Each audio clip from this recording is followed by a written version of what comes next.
Hebrews chapter, no, not chapter 13, chapter 12. That's the one right before 13. I want to read part of the first verse to begin with.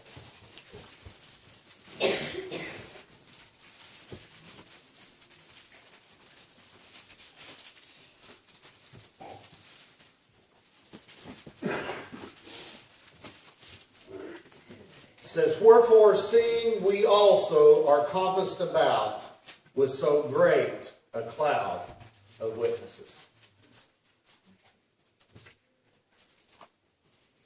There's a lot of testimonies that can be given within this room of what God has done. Some have been things that seem to be impossible. But as Mary said, with God, all things are possible. When the angel come to her and told her that she would have a son, and his name would be called Jesus, and he'd be the Son of the Most High, she did not understand how it could be, but she said, with God, all things are possible. And some of you have hit those situations, and it seemed like there was no way, but God made a way. Sure, right. And you are part of that cloud of witnesses today. But there's others of you here today that are seeking something from God, and you've had some disappointment come along, or you've had some discouragement come along. But I'm here to tell you today, hold on, because that great cloud of witnesses shows us that if we faint not, we will reap. If we faint not, you know what? That's the thing. We got to just keep on going. I was reminded of this story in 2 Kings of a man who was not discouraged by what others told him and by what others said. He was seeking something, and he was seeking something from the Lord, and he wasn't about to give up. Elisha, he wasn't about to give up. He wanted something specific from God because he knew that it was what was best for him. Yeah. But to get it, he had to do something that was hard. Hey, sometimes God's calling you to do some hard stuff. You say, preacher, how can I give up what I'm doing? Hey, sometimes you got to do some hard stuff. Yeah. Sometimes you got to do some stuff that you don't want to do to get what God wants for you. And you keep asking, Lord, I want this, and I want to maybe I want to get my life straightened out. Well, do what God is telling you to do. Yeah, it's hard, but you got to do it. You say, I've been seeking for my family. I've been asking God to save them. Hey, don't quit. Don't get discouraged. Maybe God's telling you, maybe there's something you need to get out of the way so it won't block your family. Sure. So sometimes we put some stumbling blocks out there. And sometimes we don't even realize it, but they're stumbling blocks. And it keeps them away. But I want to read the story here in 2 Kings, in the 2nd chapter. Elisha, he was the servant of Elijah. In other words, what he was kind of Elijah's right-hand man. Right. Hey, Elijah was the prophet that God had called, had anointed him to be the prophet in Israel. And he told him, he said, Elisha will follow you. I have chosen him. I tell you what, I tell you, that's one thing about it. As a man of God, you got to be willing to show other men of God what to do and not grow jealous of them progressing in the Lord. Amen. Right. But here, it says, and it came to pass when the Lord would take up Elijah into heaven by a whirlwind. Now, I don't read anywhere that it actually says that Elijah knew exactly how he was going to be leaving, but it says here after the fact, after it was written down, that he was going to be taken up in a whirlwind. It don't really matter, but the thing is, God took him up. Amen? Amen. And Elisha did not really know how he was going to be taken away from him. And it says, and that Elijah went with Elisha from Gilgal. And Elijah said unto Elisha, tarry here, I pray thee, for the Lord hath sent me to Bethel. There's one time. There's the first time. Elijah told him to stay here. Hey, sometimes people meaning good intentions, they tell you to stay somewhere. And they tell you not to do something. Or they tell you, well, that might not be such a good idea. Hey, if God's told you to do it, you got to keep going. Elisha knew what he wanted. And he knew that he had to keep going. He had to be with Elijah all the way. He couldn't back up. And it says, I will not leave thee. So they went down to Bethel. And now here's the second time. And the sons of the prophets that were at Bethel came forth to Elisha and said unto him, knowest thou that the Lord will take away thy master from thy head today? Hey, they thought they were being helpful. I've had people tell me stuff. They thought they were being helpful. But all they were doing was just throwing water on the fire. They was as if you guys were at the men's retreat, they were those joy suckers. They're those that just suck the joy right out of everything. Right. I like the analogy that the guy gave. He said him and his wife were driving down the road, and she was just having such a good time about it. And then she said something to him, and then I can't remember exactly what he said back to her, but she just told him, said, just get me out of the car. He said what I was doing, I was being a joy sucker. Said she was enjoying the ride, and I decided to be a joy sucker. And that's what these were. They were trying, they were thinking they were doing the right thing. They were thinking they were letting him know, but hey, he knew something was about to happen. He didn't hang out with Elijah that long not to know that something was going to happen. Sure. Why? Because he'd gotten close.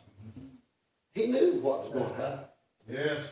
Some of you've been close to people and you knew something was going to happen. You could tell by the way they were acting or by the way something was going on. You could tell something was going to happen. Elisha knew something was going to happen. And it says, no, and it says, and he said, yea, I know it. Hold ye your peace. And the sons of the prophet, oh no, hold on, skip the verse. And Elijah said unto him, y'all gonna have to pray for me. I didn't preach last week. Now I gotta retrain them. And Elijah said unto him, Elisha, tarry here, I pray thee, for the Lord hath sent me to Jericho. And he said, as the Lord liveth, and as thy soul liveth, I will not leave thee. So they came to Jericho. There was the third time. Third time. Elisha had an out. But he wanted it bad. See, you can take any excuse the world gives you. But if you want it bad enough, you can get what God wants for you. And it says, and the sons of the prophets that were in Jericho came to Elisha and said unto him, knowest thou that the Lord will take away thy master from thy head today? And he answered, yea, I know it. Hold ye your peace. Stop being joy suckers. I know it. I know it's going to happen. But you know what he also knew? He knew he needed to be there. He knew he needed to do something. He knew he needed to be with Elijah all the way unto the end. He didn't exactly know why exactly yet. But he was willing to go with him wherever he went, because he knew that he had a job before him, and he was wanting something from God. And it was going to take perseverance. You know, the thing about it is, if you want to do something for the Lord and God's called you to do it, it's going to take some perseverance. It's going to take some hanging in there. You know what Elisha was doing? He was hanging in there. Even though the discouragement come, he was still hanging in there. He didn't care what other people were telling him. He was still hanging in there. And even when the one that he wanted to be with told him, said, stay here, he still hung in there. And then Elijah said unto him, tarry, I pray thee here, for the Lord hath sent me to Jordan. Here's the fifth time. And he said, as the Lord liveth, and as thy soul liveth, I will not leave thee. And they too went on. And 50 men of the sons of the prophets went and stood to view afar off. And they too stood by Jordan. Now if Elisha had taken even Elijah's advice 3 times, or the other people's advice the other 2 times, he would have missed what was going to happen right now.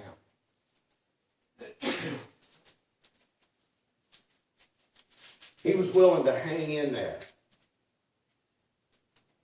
Somebody here today, it's been a long road.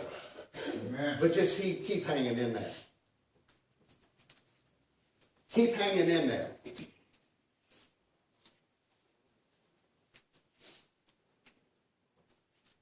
And it says, and Elijah took his mantle and wrapped it together and smote the waters. And they were divided hither and thither, so that they too went over on dry ground. Hey, you remember the last time that the Jordan was parted? Amen. Was when the priests had to walk out, carry the ark. And it said that everybody else was to stay back away. That's right. Yeah. And the waters parted. I believe Elijah knew who God was. I believe he walked with him and talked with him. And when he got there to the waters, all he had to do was call him. Doesn't say he had a boat. Doesn't say he had anything else to get him across the river, but he took his mantle and smote the water. Doesn't say he asked God before, well, how am I going to get across? But God got him across. And it says, and it came to pass, when they were gone over, that Elijah said unto Elisha, ask what I shall do for thee before I be taken away from thee. He had not told Elijah what he wanted.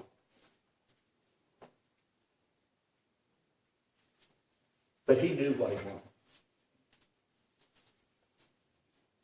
And he was willing to go all the way. Do everything it took.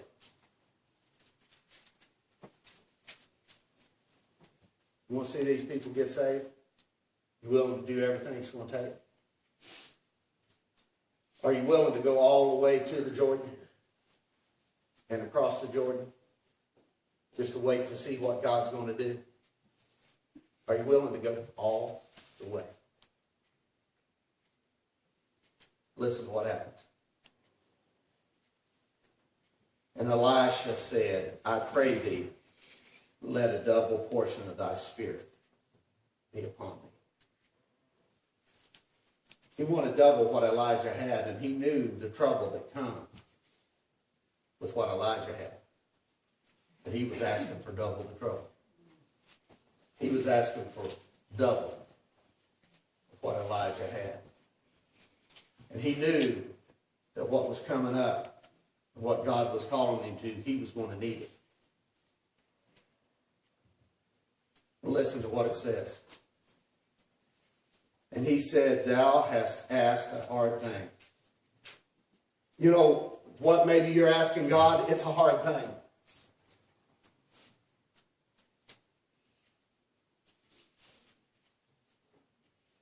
But you know, it's worth it. Maybe you got a physical ailment. And the doctors aren't giving you any encouragement.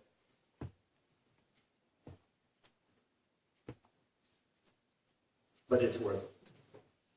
Maybe God's called you into a certain ministry.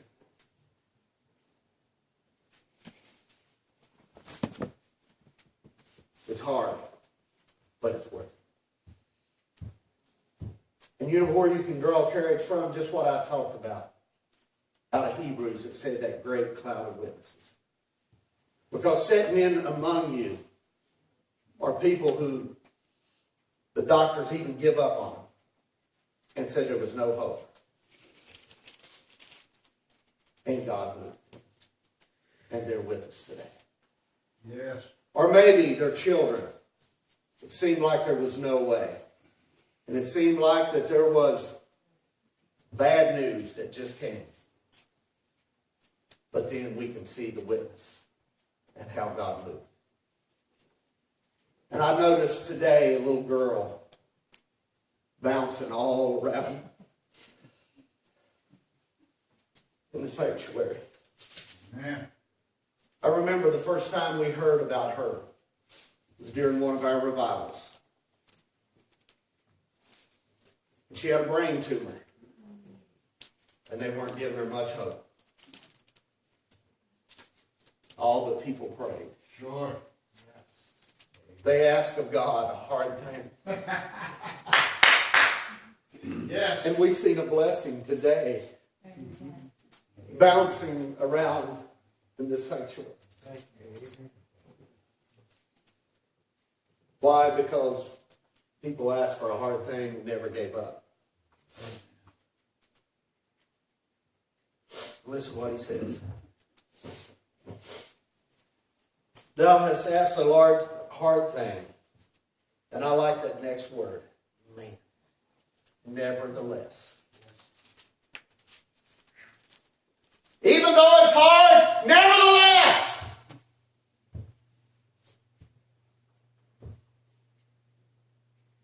If thou see me when I am taken from thee, it shall be unto thee. But if not, it shall not be so. You know what Elisha still could have done right there? He could have still turned around and walked away. He did not know exactly how Elijah was going to leave. He didn't know. He knew that he was going to be taken away. He didn't know if God was going to, if he was going to get tore by a bear or by a lion, or if he was going to fall off a cliff, or how God was going to take him. He knew that he was going to be gone.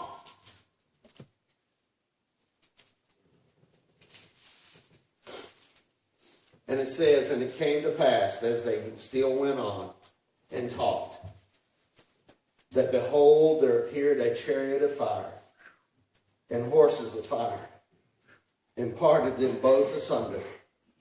And Elijah went up by a whirlwind into heaven. And Elisha saw it. Oh my, oh my, oh my. Elisha saw it. My goodness. What he had been holding out for. What others had discouraged him about. What others had told him and tried to suck the joy out of what he wanted to see.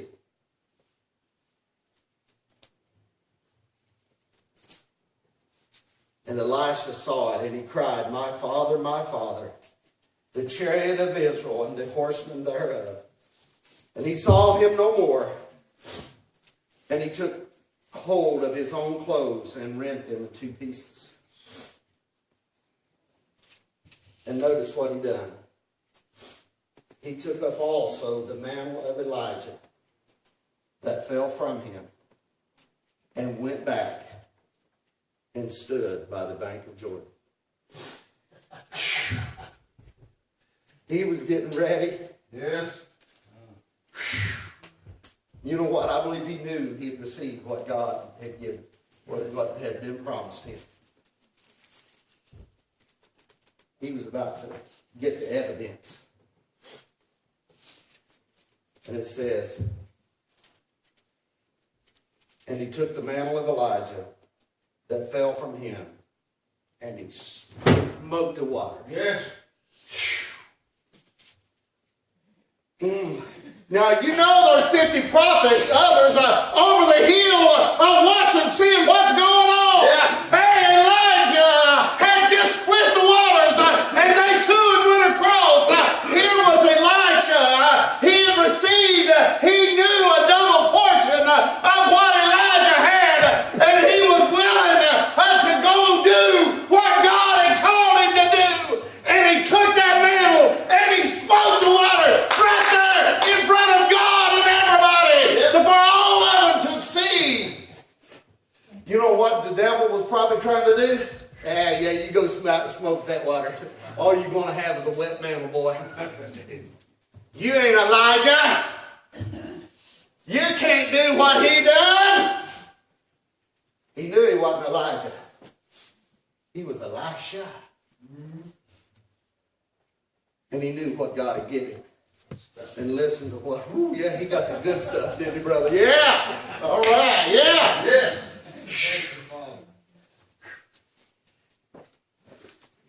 And said, where is the Lord God of Elijah?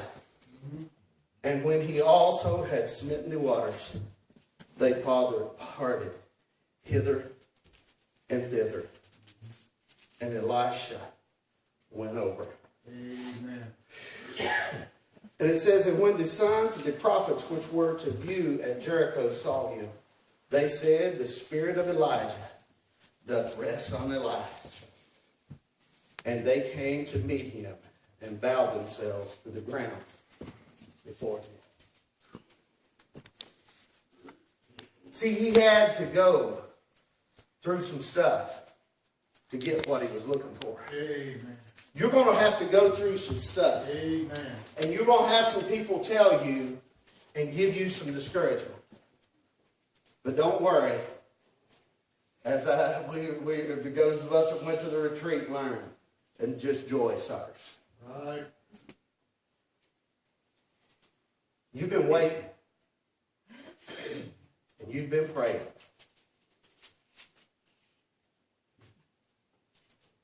Be like Elisha.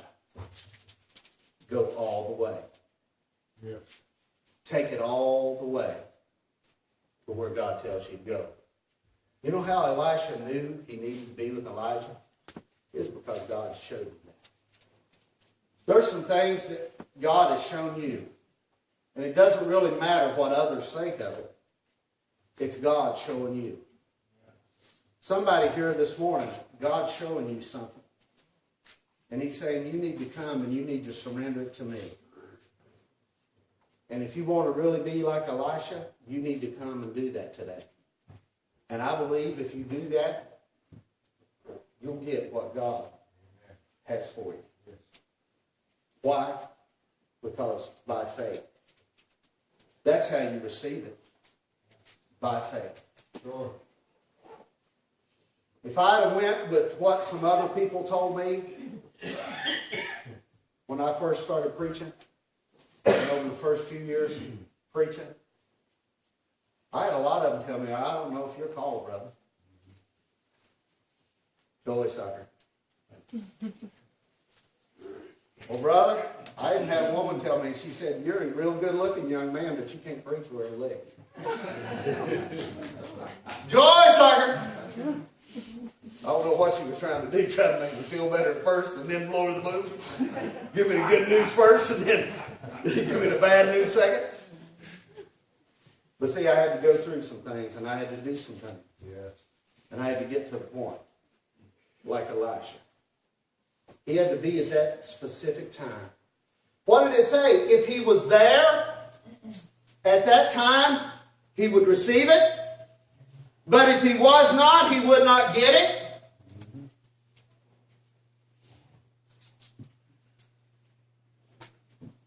As we know, he got it. But why did he know that what Elijah had was so important? He had seen that great cloud of witness that gathered around him. You've been asking God to do something for you?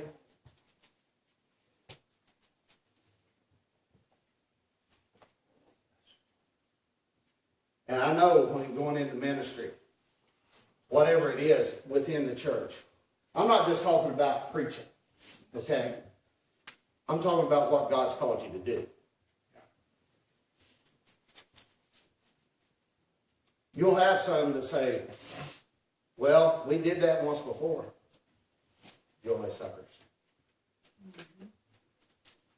Oh, we tried that once before. You'll have suckers.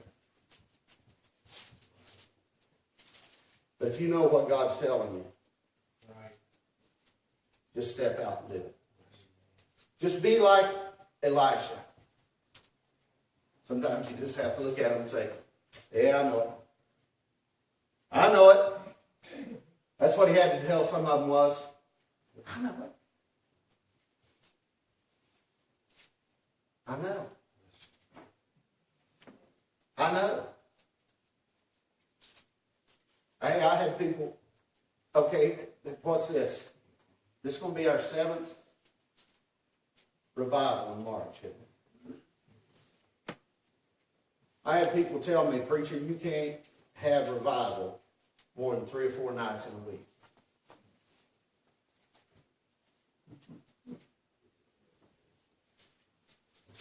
Amen. 7th year, we've scheduled it for 9 days.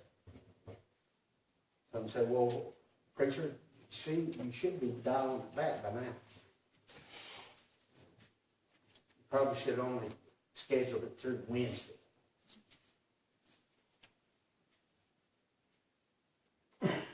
You know, the thing is, joy suckers. Amen.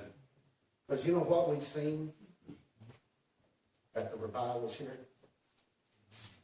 See, not only did we see the one little girl who's bouncing around here, there's a little boy that is occasionally able to be here. Yes. That bounces around. And I remember praying for him during the revival. Amen. That's his name. It's been 3 years today. Amen.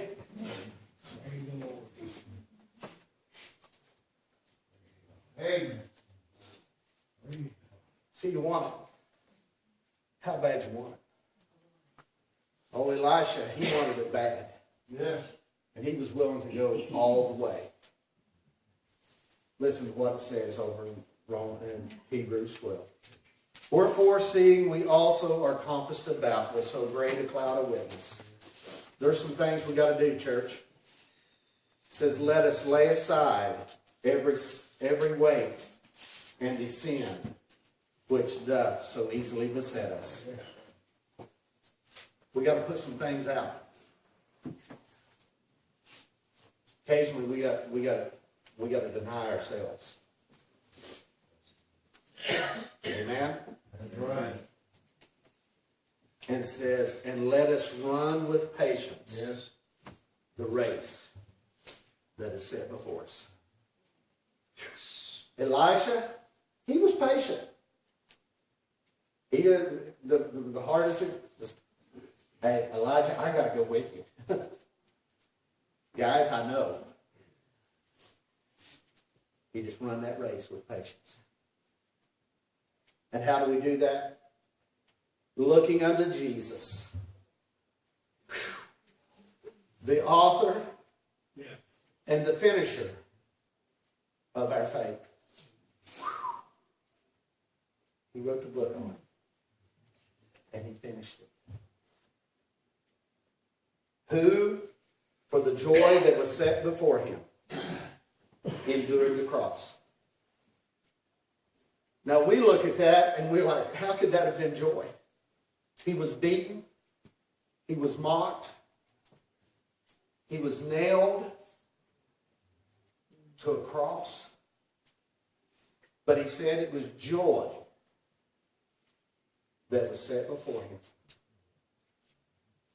Endured the cross, despising the shame. He had to go all the way. Not part of the way. You know that the blood that was shed when he was beaten was enough to save you?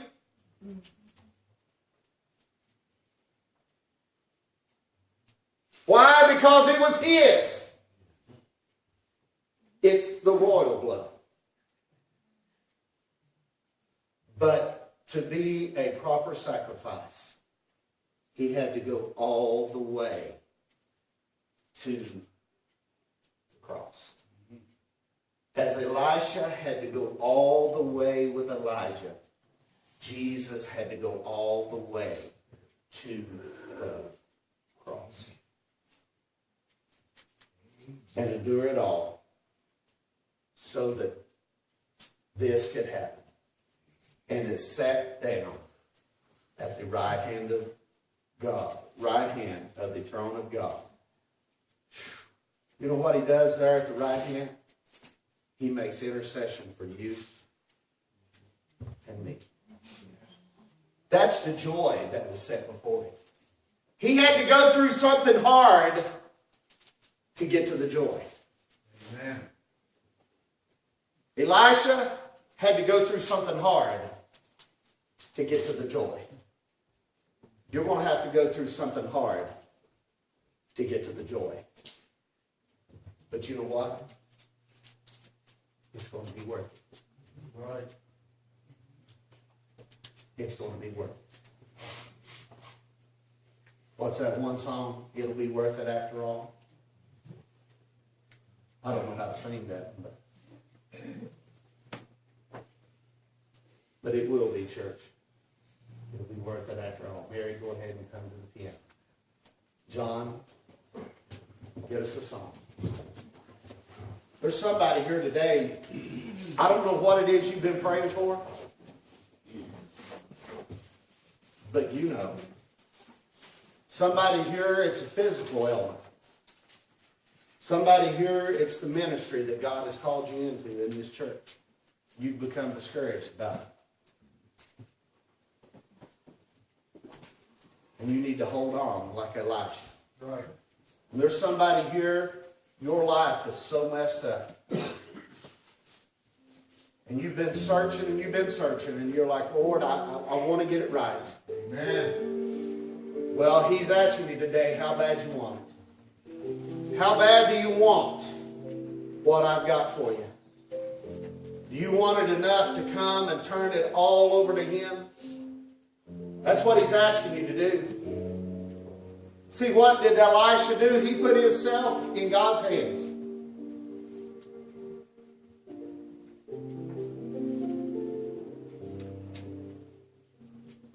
Elijah was going to be gone that day. He didn't know if he was dying. He didn't know he was being taken up in a whirlwind. Right. And he didn't know that if he was with Elijah, that the same thing might happen to him.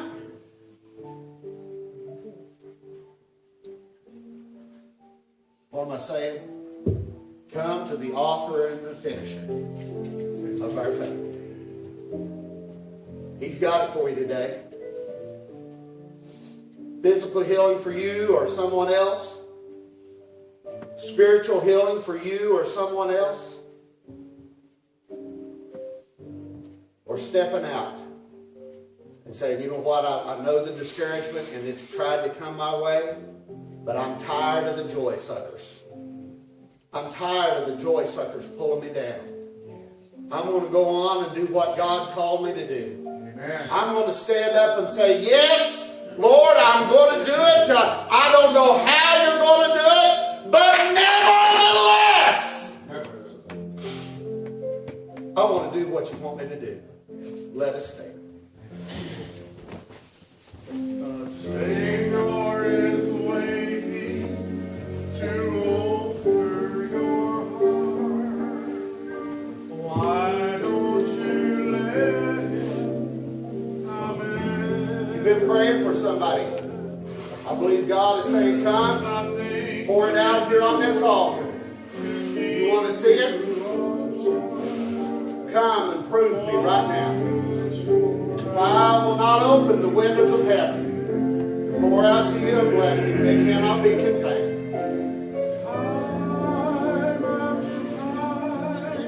You've been called into what a ministry that God wants you to do. And you've grown discouraged. Oh, just come and give it to our God.